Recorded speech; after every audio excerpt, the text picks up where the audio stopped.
강프로입니다. 자, 한미반도체 보겠습니다. 자, 한미반도체 오늘 거의 뭐 보합권에서 등락 중에 있습니다. 자, 그리고 오늘 반도체 투자자라면 지나치면 안 되는 내용이 있죠. 엔비디아의 실적입니다. 자, 엔비디아의 실적이 발표가 됐는데 일단 파괴적인 실적이 나왔습니다. 그리고 젠슨왕 CEO가 직접 이야기를 했죠. 무슨 이야기를 했느냐? 차세대 산업혁명이 시작됐다. 이제 더 이상 의심하지 말아라. 그쵸? 자, 그리고 이걸 보셔야 됩니다. 제가 이거는 누차 강조를 드렸었던 내용인데 한미 반도체는요, HBM 장비를 만들어서 하이닉스로 납품을 하죠. 그리고 하이닉스에서는요, 엔비디아 쪽으로 D램을 납품을 합니다. 그리고 이 D램이 발전된 버전이 HBM이에요. 그쵸? 자, 근데 HBM 시대에 왔다고 보기보다는요, AI 시대가 오니까 HBM을 사용하게 된 거죠. HBM은 원래 있었던 기술입니다. 그래서 지금 삼성전자가 욕을 먹는 이유가 그것 때문에 그렇습니다. 원래 있었던 기술임에도 불구하고 삼성전자가 아직까지는 원하는 정도의 성과를 못 내고 있으니까요. 올해까지는 뭐 하이닉스의 동무대라고 보시면 될 것 같습니다. 근데 이걸 보셔야 돼요.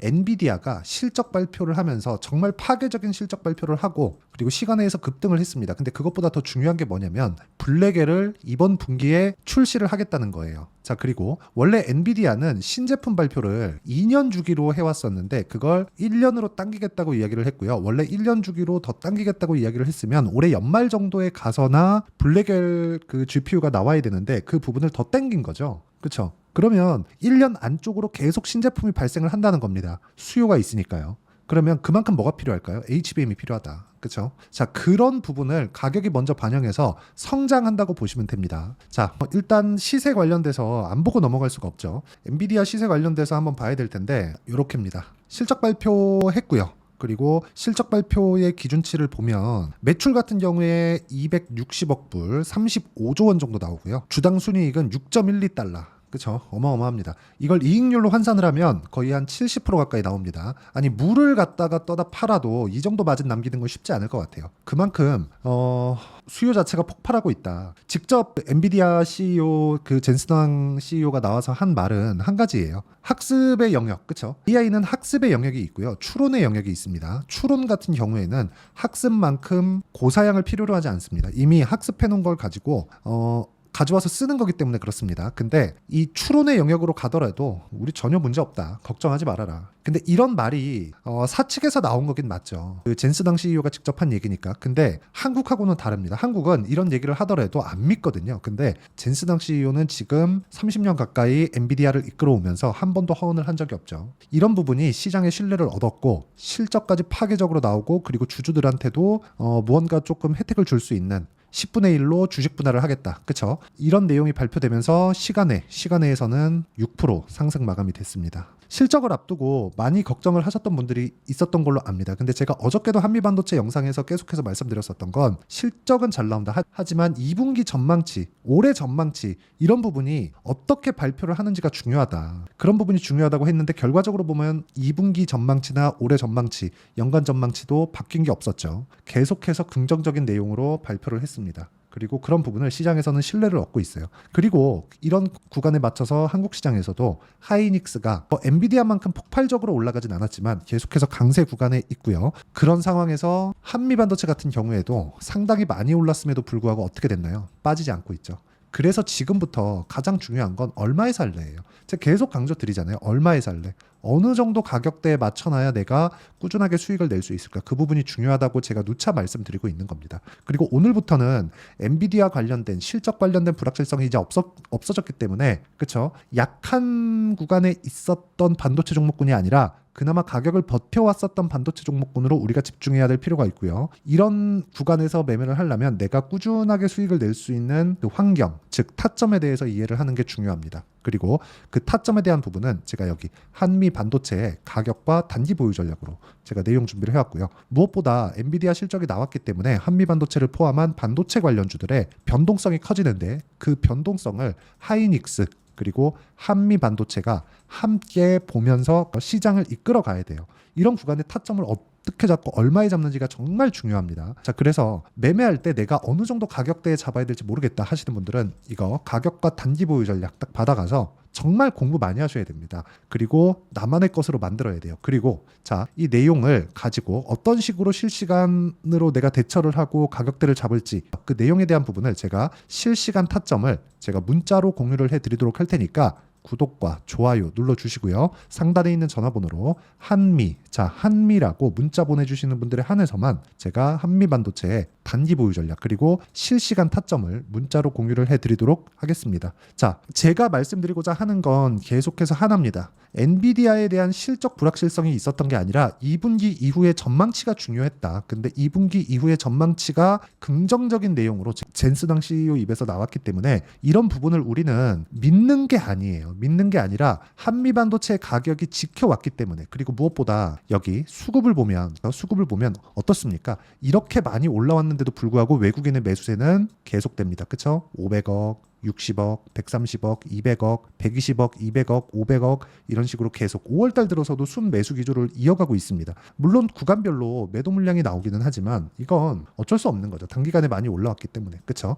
근데 그런 부분을 다 물량을 소화해내고 있습니다. 15만 원 정도 돼서도요. 이 구간에서 우리가 봐야 되는 내용은 정말 한 가지만 보시면 됩니다. 미래 가치를 반영하고 있는 주식시장의 특성을 이해하자. 왜 그렇게 제가 이야기를 계속 드리냐면 한미반도체의 주가는 비쌉니다. 지금 15만 원 정도예요. 그리고 1년 전에는 대략 한 만 원대 정도였던 주가가 있었습니다. 근데 시가총액이 14조까지 올라온 거죠. 그러면 1조 원대에서 14조 원대까지 올라왔다는 건 10배 이상의 주가 상승이 있었는데도 불구하고 실적에 대한 증가폭은 이제 회복 단계에 와 있는 그런 구간입니다. 근데 엔비디아가 앞에서 이끌어가고 반도체 수요는 지속적으로 늘어날 수밖에 없고 오히려 하이닉스에서는 공장을 추가적으로 지으면서 장비를 원하고 있죠. 그러면 하이닉스에서 HBM이 솔드아웃, 즉 완판됐다고 얘기하는 거, 품절이라고 얘기하는 건 내년 물량까지 뭐 해야 돼요? 수량을 더 늘려야 됩니다. 그렇죠? 이건 어쩔 수가 없죠. 수량을 더 늘려야 돼요. 그리고 이건 그렇게 될 수밖에 없는 게 삼성전자가 치고 들어오기 때문에 그렇습니다. 압도적인 우위를 점해야 돼요. 물량까지도요. 그렇죠?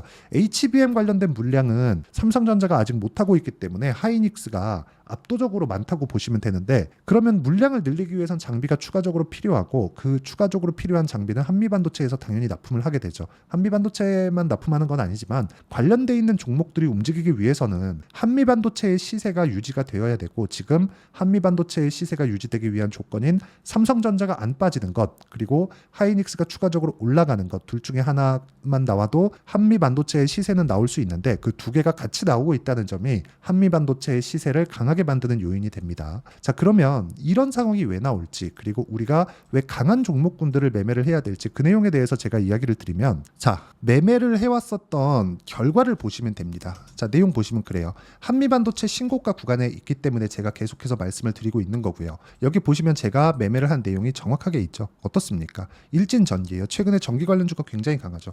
이것도 반도체 때문에 그렇습니다. 그런데 어때요? 계속해서 강세를 보이는 그쵸? 상승하는 구간에 매매한 결과 2%, 1%, 13%씩 이렇게 수익 구간을 만들어내고 내가 판 것보다 올라갔는데도 불구하고 계속해서 매매를 이용 결과 수익 구간을 지속적으로 만들어내고 있다는 점이 중요합니다. 이 종목 말고도요. 뭐 재룡 산업이나 그런 종목들 보잖아요. 그러면 계속해서 반도체 관련된 전기 쪽으로 묶이면서 추가적인 상승세 한 3거래 일 동안 35% 정도의 수익 구간을 지속적으로 만들어내고 있습니다. 그리고 이 내용에 대한 부분을 제가 여기 소통방에서 10억 만들기 프로젝트로 다 진행을 하고 있어요. 오늘 같은 경우에도 당연하게 어쩔 수 없이 반도체 종목군들을 해야 될 수밖에 없었죠. YC, DI 이런 종목군들이고요. 이런 종목군들도 충분히 신고가 구간에 있어서 매매가 가능한 거였고요. 예를 들어서 뭐 우리기술이나 그런 종목군들을 보더라도 어떻습니까?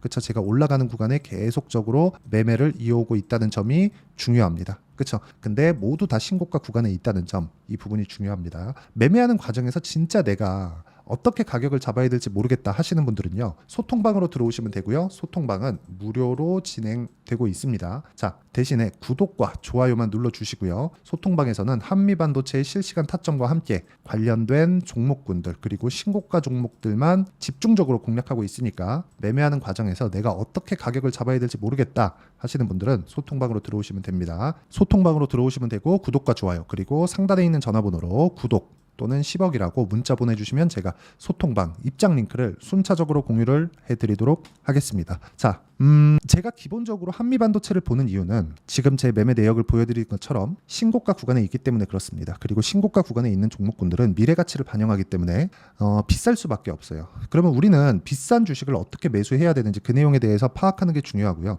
그 내용에 대해서 전체적인 파악이 되었을 때 우리는 꾸준하게 수익을 낼 수 있을 겁니다. 그래서 지금 제가 소통방에서 진행하고 있는 10억 만들기 프로젝트나 여러 가지 내용들 있습니다. 그런데 이런 내용을 이해했을 때 내가 어떻게 이 가격대를 잡아낼 수 있는지, 그리고 그 가격대를 토대로 내가 어느 정도의 성과를 낼 수 있는지 그 내용까지 제가 다 이해를 시켜드리도록 할 테니까 영상 끝까지 시청하시고요. 모든 분들이 성공 투자하셨으면 참 좋겠습니다. 자, 24년도가 돼서도 시장은 여전히 어렵습니다. 자, 근데 시장은 항상 어려울 거예요. 앞으로도 계속해서 어려워질 겁니다. 자, 근데 제가 매월 대시세 종목을 구독자분들에게 공개를 합니다. 자, 내용을 보면 12월 달에 실제 공개를 했었던 강프로의 대시세 종목에 대한 내용인데 대기업을 상대로 안정적인 매출 구조를 가지고 있고요. 그리고 현재 주요 거래처는 삼성전자, 인텔, 하이닉스, TSMC, 해외에 반도체 관련된 기업이라는 걸 알 수 있죠. 그만큼 1월 달에 제가 보고 있었던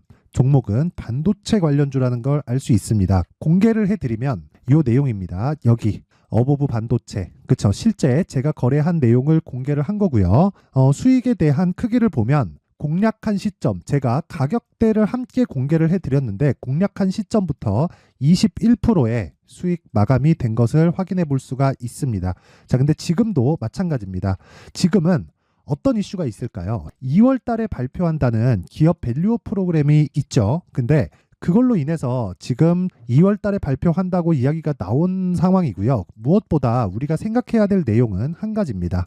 어떤 이슈나 그리고 어떤 상승할 수 있는 내용으로 인해서 주가가 올라가는 것은 맞죠. 하지만 가격이 먼저 반영한다는 걸 반드시 알고 있어야 되고, 그런 내용에 대한 파악이 되었을 때, 그쵸? 여기 어보브 반도체처럼 21%, 그쵸? 대략 3에서 4일 동안 20% 이상의 수익을 먹을 수 있고요. 그리고 여기 HLB 같은 종목처럼 대략 일주일이 채 되지 않는 기간 동안 30%의 수익을 낼 수 있습니다. 자, 그러면 답은 나왔어요. 재료에 대한 부분보다 중요한 게 가격이다. 자, 근데 지금 시장에 쏠려 있는 게 뭐죠? 2월 달에 발표하는 기업 밸류업 프로그램에 대한 내용이죠. 자, 그러면 우리가 이쪽에다가 지금 집중을 해야 될까요? 그 내용을 한번 보겠습니다. 기아차의 차트를 보면요. 1월 24일 날 정부단에서 입김을 불어넣은 이후에 시세가 강하게 발생한 것처럼 보이지만 애초에 12월 달부터 신고가를 달성했다는 걸 확인할 수 있습니다. 자, 그러면 우리가 스케줄을 따져봤을 때 우리가 어디를 봐야 될까요? 4월 달 총선을 봐야 됩니다. 드디어 때가 온 거죠. 4월 달 총선이 끝나면 그 뒤엔 뭐가 있죠? 대선 전국으로 들어갑니다. 그러면 우리는 4월 달 총선부터 시작해서 대선까지 이어질 수 있는 종목을 찾는 게 정말 중요합니다. 그게 정부 정책의 방향과 그리고 스케줄에 맞춰서 가는 거예요. 정치적인 상황에 따라서 주가가 움직이는 걸 우리는 수도 없이 많이 봐왔기 때문에 스케줄에 맞춰서 가는 게 지금으로서는 답이 될 수 있습니다. 그리고 무엇보다 어느 정도의 시세를 내는지 그 첫 번째 단계인 상황을, 그쵸? 제가 12월 달 밝혀드렸었던 대시세 종목으로 이미 공개를 해드렸기 때문에, 그쵸? 어떻게 제가 매매를 했는지까지 다 보여드렸습니다. HLB처럼, 그쵸? 31.9% 걸린 시간은 4일밖에 되지 않죠. 이 종목을 제가 가격과 그리고 어떤 종목인지를 애초에 12월 달부터 공개를 한 겁니다. 자, 그러면 지금도 마찬가지예요.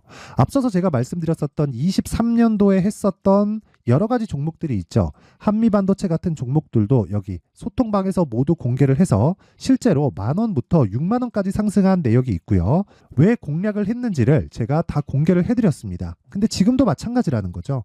정부 정책의 방향에 맞춰서 또는 선거 스케줄에 맞춰서 매매를 이어가야 될 때가 됐고요. 제가 총선 관련된 큰 시세가 나올 수 있는 대시세 종목을 준비를 해놨습니다. 길게 말씀드리지 않겠습니다. 모든 종목들은 신고가를 달성하면서 대시세 준비를 하게 되고요. 신고가를 공략했을 때 내가 시장에 주도주를 잡을 수 있는데 지금은 총선에 집중하는 게 맞다. 그래서 총선 관련된 그리고 대선까지 이어질 수 있는 종목을 준비를 해놨는데 지금부터 준비를 하셔야 나중에 고가에 올라가서도 꾸준하게 매매를 이어갈 수 있습니다.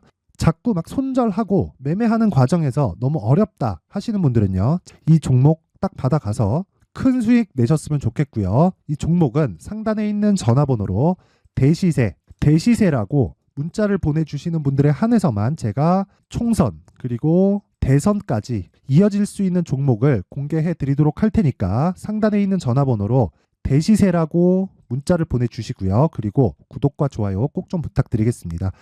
시장은 정말 어렵습니다. 자, 그래서 모든 분들이 성공 투자하셨으면 좋겠고요. 기본적으로 가격에 대한 파악을 하면서 큰 수익을 내셨으면 좋겠습니다.